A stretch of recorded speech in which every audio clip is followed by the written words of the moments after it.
So today, Ashley and I are going to talk to you. We actually have kind of two presentations built into one presentation. And we're going to speak, oh, hold on a second, my computer's not working. There we go. So two presentations built into one. Our first presentation is going to be from Ashley, who's just going to provide a review of some of the work that the Evidence to Care unit here has done on chronic pain. And then when Ashley's finished, I'll take over and just talk about an overview of our approach to a non-pharmacological pain education for children and their families. So Ashley is going to start us off. Hi everyone, thanks for joining us today. Please let me know if you can't hear me at any point during the presentation. I just wanted to provide a few slides about our demonstration project. In 2011, Evidence to Care, which is our knowledge translation unit at Holland Bloorview, put out a call for our first demonstration project, and we landed on the issue of standardizing chronic pain assessment in children with cerebral palsy as a major need in the hospital. So we conducted a systematic review. Sorry, just working the slides here. Conducted a systematic review for chronic pain interference and pain coping tools, ultimately landing on 7 pain interference tools to assess pediatric chronic pain in a cerebral palsy population. To sort of frame those tools and identify the best way to deliver them in the hospital, we sourced the Registered Nurses Association of Ontario, or RNAO, BPG for pain assessment, using their recommendations to frame pain assessment generally. And then we took experts within Holland Bloorview and developed cerebral palsy specific care practice points to really tailor the guideline to our context in pediatric disability rehab. So since I've come on board to the team, we've mainly been working on implementing the toolbox, and we monitor the KT literature to see what are the best ways of implementing a CPG, and we found that using an electronic documentation system really is effective at getting clinicians to use the tool and document the outcomes. So there was a pain screen that already existed in our documentation system, but it wasn't optimized for use. So we took feedback that we got from clinicians, changed that screen up to make it a bit more useful, and embedded all of our chronic pain measures in the system for documentation. So since January, we've been piloting the toolbox in 3 child development program outpatient clinics, and we'll be piloting them until June. We're going to be evaluating it both in terms of satisfaction from the clinician perspective, from the client family perspective, and also in terms of which tools are used, which are most effective, how has pain assessment practice changed, and all of this will inform our larger rollout strategy, which will involve rolling it out across other cerebral palsy outpatient clinics and then hopefully across other populations within the hospital. To support the implementation of this guideline, we generated some knowledge translation activities to make the uptake a bit more fulsome. To do that, the most effective method so far has been engaging champions in each of the 3 pilot clinics, and those are really heavily invested clinicians that are interested in the work and want to help implement it in the clinic. So to that, we worked with Nick to provide educational meetings, doing some work around the difference between acute and chronic pain, why chronic pain is important, education about our toolbox, how it can be used. We're using audit and feedback methods in terms of the documentation screen to assess uptake and pain assessment. And then we have also employed a huddle strategy where we meet weekly to monthly, just for 15 minutes in clinic to meet with all the pilot clinic clinicians to see what barriers and successes they're having and really work on the barriers in real time to help fix them right then and there.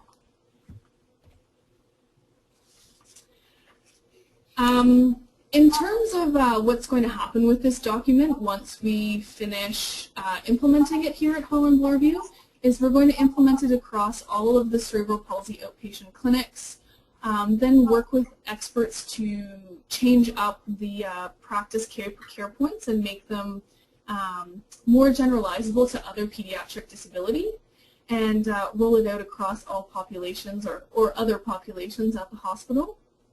And because this work is being supported by the Ministry of Health, they really wanted to know how it can be transportable outside of Holland Bloorview and really affect pediatric chronic pain assessment in the wider healthcare system. So once we have our document completed in October with all revisions, we'll be sending it out to some key stakeholders to conduct a short survey to see how they see this product being used, either in their context, with their patients, or in their practice, and then develop it into more of a sustainable product where we're updating it like a clinical practice guideline every 2 to 3 years with the updated evidence. So as part of the transportability, we're really hoping that in October we can reach out to the CAPC pain community of practice and hopefully maybe get some people to preview it and let us know what they think of the product and how they could see it being used within their context. Anyways, that's it for my little piece of the presentation, and I'll turn it back over to Nick. Thank you, Ashley. So the second part of the presentation is around a group that child life specialist, Brianne Mathers, and myself have implemented here at the hospital. We've titled it No Pain, All Gain, and this presentation is going to focus on why we developed it, how we implemented it, and sustaining the work that we're doing with non-pharmacological pain education for families. So when we were developing this group, we really wanted to challenge our beliefs about pain. I think we've all heard this definition, you know, pain is whatever the experiencing person says it is existing, whenever the experiencing person says it does. Very common definition of pain. And I think when we take a step back and we think about the kids that we're providing services and treatments to here at Holland Bloorview, is we often think, well, what about our nonverbal children or younger children? We've also been challenged around our pain assessments from the adult population, where when we assess pain in an adult, you know, age 25 to 30, there's not much of a difference in terms of assessing a 25-year-old's versus a 30-year-old's pain. However, when we're talking about pediatrics, it really becomes challenging to try to assess pain and define pain when you're trying to talk about it with a 3-year-old versus an 8-year-old or a 10-year-old versus a 15-year-old. So we really did want to challenge the way we think about pain here at the hospital. We also want to think about some of those maybe not so traditional manners in which we know that pain occurs in our hospital. So we often, you know, will focus on acute and procedural type pain, but for us being in a rehab hospital, we think about sometimes even just the kids with different diagnosis, you know, that getting dressed may be something that causes pain. Transferring to wheelchairs, we know, can be a source of pain, or even sometimes just sitting in wheelchairs. We know that spasms and stretchings and tone in extremities are issues that we face on a daily basis here. And we really thought, well, how are we managing this, and how are we really educating our families around pain management? And then when we even take sort of another step back and we think, you know, like, what is the big deal with pain? Well, we know that children have historically been undertreated for pain, and that children with chronic disabilities may face multiple surgeries. So we know that we need to do a really good job in how we manage pain from the first time that a child comes into contact with the hospital and we're providing services to them. And we really took a step back and said, how are we educating our families, not just on the pharmacological aspects of pain management, but also on the non-pharmacological aspects of pain management? And then we also thought, well, what does it mean to really provide non-pharmacological pain management in a rehab setting where everything that we do is very interprofessional and interdisciplinary focused, and that we need to get everybody on the team to also understand that proper pain management really does involve more than just medications, and that we really do need to be flexible, because we are seeing our kids on the inpatient units, not for a week or 2 weeks, but we're seeing our kids, 6 weeks to sometimes a year to sometimes many, many years. So we really need to be flexible in how we are assessing their pain and managing their pain, and that we really want to highlight that the non-pharmacological interventions are just as important as the pharmacological ones. So we created the group to really look at how we were managing and providing non-pharmacological education for families. So we came up with modalities, and this was something that Brianne and I, so Brianne, the child life specialist, who really is an expert in this area, we came up with a 4-week session. And these were some of the modalities and topics that we had come up with. So looking at humor as a source of non-pharmacological management, snoozling, which I'll get into. We have tips for parents, creating a distraction box, setting up your environment for successful pain management, and then advocating. And then things that Brianne and I are really looking into right now is how we can utilize yoga, the importance of diet and sleep, and then art as a pain management technique as well. So like I had mentioned, our non-pharmacological group, No Pain, All Gain, we run it about every 2 to 3 months, depending on the needs, but it's 4 sessions in total. Each one is about 30 minutes. We generally ran it on a Wednesday after the kids' school, so we didn't want to interfere with therapy, and we didn't want it to interfere with recreation and obviously getting some rest after a hard day of rehab. Now, Brianne handled all the advertising. Each of the sessions itself came with handouts, and our goals for the group were really in providing education around non-pharmacological interventions, advocacy, so getting parents to be able to ask the right questions. We wanted them to feel empowerment and in control of helping to manage their children's pain. One of the things that we heard loud and clear from our families was that there's no more helpless feeling than knowing the fact that their child is in pain and watching their child in pain and not being able to do anything about it. So we really did give them an outlet to have that discussion with us as an organization, and we could take some of the concerns forward to the appropriate people. I just want to mention one of the other things about this group was that in no way were we ever implying that we didn't want them to use pharmacological interventions, that these were just add-on things that they could do as well to help manage some of the pain, and the physicians were involved as well. So everybody was on board with knowing that we were not in any way suggesting that families did not need to take medications as a result of coming to this group. So our first session, we really just tried to introduce the concept of pain and what pain was and the different types of pains that pain that their children might be experiencing. We gave them tips, so we had a top 10 list of things that they could do to help advocate for pain management. And then within this half-hour group, we created a pain-free box and an I Spy bottle, which was really used as a distraction.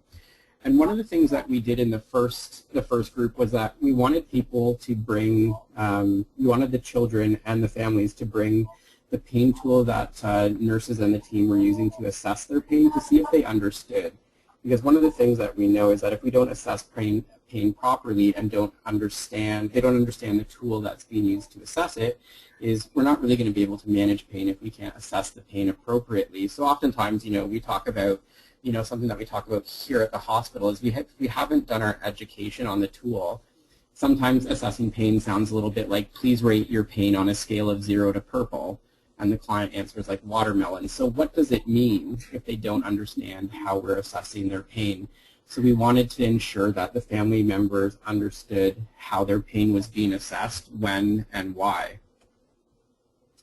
So possible supplies that we used to create the distraction box were really mostly dollar store items. The one challenge that we had was trying to find latex-free items, but it was good because we didn't need a large budget to create this distraction box for them. So a lot of it just, again, dollar store items. The children could put what they wanted in their box, and then they could take the box and bring it to the bedside, and we kind of gave them some homework. We also wrote it into their care plans that they had this distraction box available, and we wanted them to bring it to their therapy sessions, and the therapist knew that they had it, and we were encouraging them to use these distraction techniques during therapy or painful procedures. Our second session was another half-hour session, and it was around snoozlin. And Brianne really led this topic. This was about how to create a snoozlin or a multi-sensory space at home, or even one at the bedside. So Brianne had gone to Canadian Tire and Walmart and just found items, lots of items that really enhanced and explored the different senses, so sight, sound, smell, touch, and just taught the parents how to set up a mini snoozlin room either at the bedside or at home once they were discharged. And just for people who don't know, so snoozlin is very helpful. It does help promote deep relaxation, help set the scene and help focus on pain management. Can also help clients achieve guided imagery and also encourages deep breathing. And actually this session often went much longer than half an hour because the parents and the kids were all very interested in this topic, and it did really relax everybody. So oftentimes Brianne and I weren't finished the group until about 5 o'clock, which was fine with us because they really did enjoy it. Our third session that we did, and I think I drew the short stick on this one because I had to do the session on humor, so I actually had to develop a stand-up routine, and we talked about how pain and diet, talked about how diet and sleep and the environment setting up their room. It's hard to find jokes around this kind of stuff, but we did it, and it was a big hit with the kids. And this was all evidence-based, so we always provided a handout to the family with references about what it was that we were doing. So Brianne did a lot of literature reviews around these very topics. And then just some key points about why we wanted a group like this to exist. So we know that group programming versus individual interventions, the kids really enjoyed using the techniques that they learned outside of the group. It did create group discussion. So what we actually found, I think one of the most valuable lessons learned was that it was okay, that families learned that it was okay to talk about pain, and that they really could network with other parents, and the children could network with each other. So they were really sharing their experience, and I think Brianne and I were really more of just facilitators to actually help them along with their conversations around pain, and it did eliminate repetition for us, so we weren't going from room to room to do this. And the parents very much, again, enjoyed each other's company and talking about this. And then our final group was talking about shared successes and challenges. We talked to them about, did they use humor, did they use distraction, did they go out and buy the things for snoozlin at home? And several of the families did follow up on this, and the clinicians became quite involved with the distraction boxes at the bedside as well. And then, of course, we had a celebration with a certificate that the kids posted up by they were quite proud to get it when they finished their 4-week session. And we're asking when the next one was going to run. We didn't have the heart to tell them at the time, though, that it was just going to start again at the next lesson, back at lesson 1. So some of what we did learn, some of the challenges that we had were really around scheduling these group sessions. So this is something that Brianne and I did we had to find the time to do it and make sure we had cleared that time from our calendar, because the kids really were looking forward to the group each Wednesday, so just blocking that time off. We did find it a challenge to actually try to provide education to both verbal and nonverbal children at the same time, trying to make sure everybody was included in the groups, but we certainly managed.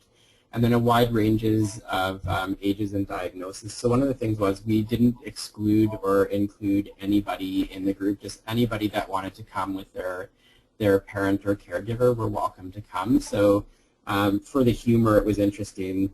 So I was trying to come up with age-appropriate jokes for kids between the ages of like 4 to 18. So that was probably my biggest challenge. I was sweating it quite a bit up there during my stand-up routine. Budget restrictions didn't really play too much of a factor because a lot of the items that we had were dollar store items, but the unit manager is very supportive of the group as well. So I think for each month, I think we had maybe a $50 budget and always had money and supplies left over. We also learned the importance of advertising, so just making sure it's timely and then providing those reminders. And Brianne's much more creative than I am.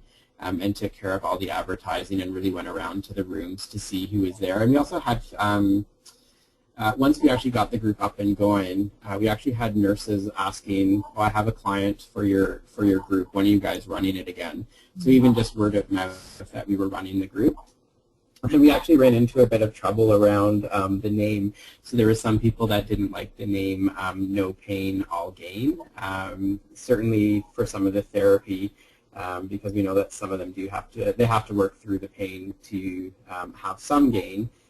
So there was just a couple of comments about that, not that we were ever asked to change the name of the group though. So some barriers that we had and that we noticed and we still continue to try to problem solve around is that being in a rehab facility, again with some kids coming in, for 6 weeks and other kids being here for a couple of years, the admission time sometimes threw off the group. So people wanted to join, but they hadn't attended the first 2 sessions, but then wanted to attend the last 2 and then do the next 2 months. They would get the first and second lesson done. So we had to kind of problem solve around that, around how we were providing the information. And we're looking at redesigning this group right now to maybe running it once a month for an hour session and just combining all of it together. So Brianne and I are just talking about how we'll make that work. Sometimes the parents weren't around, and one of the things that we really wanted to do is we really wanted to make this group for the parents and the children to hear the message together, to educate them as well. Now, we never turned down, I mean, sometimes the child wasn't up to coming to the group and the parent would show up, or sometimes the parent wasn't around, but the child wanted to come to the group, so we never said no. And then that was fine. Brianne had some issues, I guess, with not having access to the snoozling equipment because it was actually being used on the unit during one of our sessions, but she's very creative and clever and worked around that. And then, of course, budget can always play into it. And then if there was lack of support from the organization, we're quite lucky because we are a best practice spotlight organization. And one of our best practice guidelines is the assessment and management of pain. We have lots of buy-in and lots of support from the unit manager around us taking the time to do this type of work. So I don't know if anybody has any questions, but that's where we're at with our non-pharmacological pain education for families. Wow, that's fabulous. Fantastic. Absolutely fantastic. Awesome. And we've been quite lucky because Brianne and I have got to present this a number of times. We've presented it in Halifax. We've presented it in Chicago at a Child Life conference. I've done it here in Toronto, and I believe Brianne was out in Winnipeg last year doing presentations on our group. So it's been very well received, and the families really, really do enjoy it and appreciate it.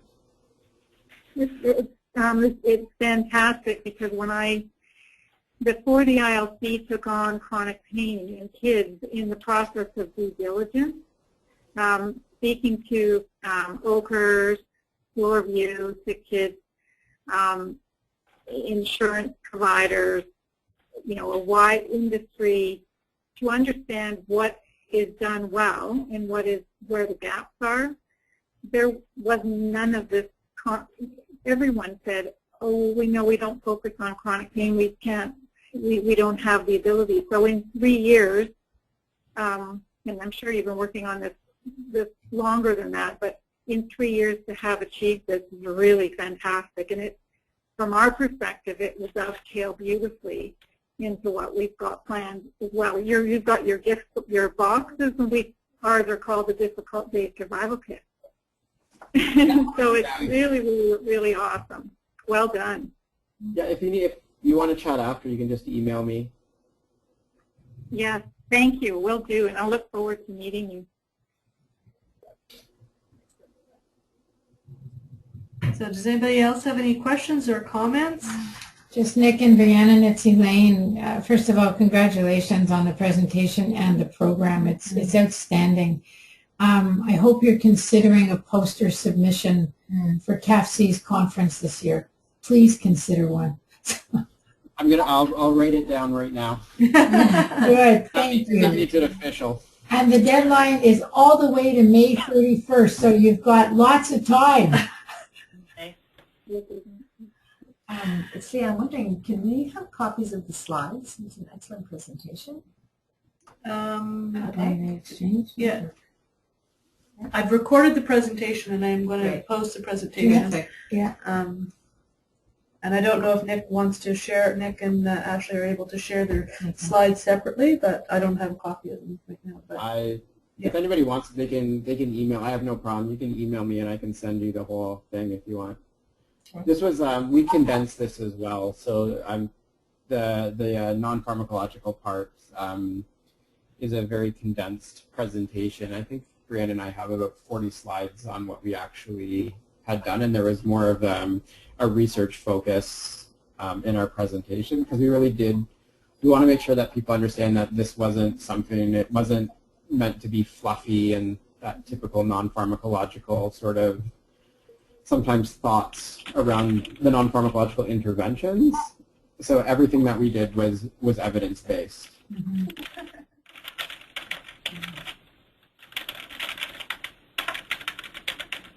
So Thank you so much, Nick. Yeah. I'm just wondering, what are the next steps for this program? For us, it's, really just looking at how we can condense the 4 sessions into one session without overloading the parents. We just know the admission times are the things that really, I guess, create the biggest challenge for us because kids come and go. So trying to show up for 4 consecutive weeks. Mm-hmm. Yeah. Sometimes is just too much for them, and the timing of it as well. Like a lot of our parents, they're not here all day, so they don't come in till maybe 6 o'clock at night. So looking at running some evening sessions for them, and I think really just trying to provide concise information for them. The evaluations that we got were very, very, gave us a lot of insight into the group itself. We did evaluate each session. So I think that one of the next steps is looking at that feedback and really trying to make the group more about what the parents and children want. Excellent. Thank you. Actually, you've already addressed my next question, which was about evaluation. Yeah, we have pretty extensive evaluations from what the parents, their feedback. I think the only negative feedback we got was about my comedy. I doubt that. I doubt that. That's it. Hopefully, Ashley, did you YouTube him or anything? Sorry, did we YouTube any? No, I was just wondering if they filmed you while you were doing your stand-up. Are you? No, I don't think I would allow that. Okay. It was bad. It was a lot of knock-knock jokes. You know what? Knock-knock jokes are universal. Yeah. Yeah. Sometimes they're not to your 18-year-old who's there who's like, what is this? Who is this guy? Yeah. But it was fun. Everybody had fun. Yeah. Good. Yeah. Yeah. So Samina, I don't know. Samina or Janet, did you have any? No, thank you so much to Brianna and Nick and your team for sharing this. This is amazing stuff. I'm going to quickly go home and create a snooze one room in my house. Yeah, I was thinking of that myself. It sounds incredible, right? I'm looking very forward to researching it more on my own. Yeah.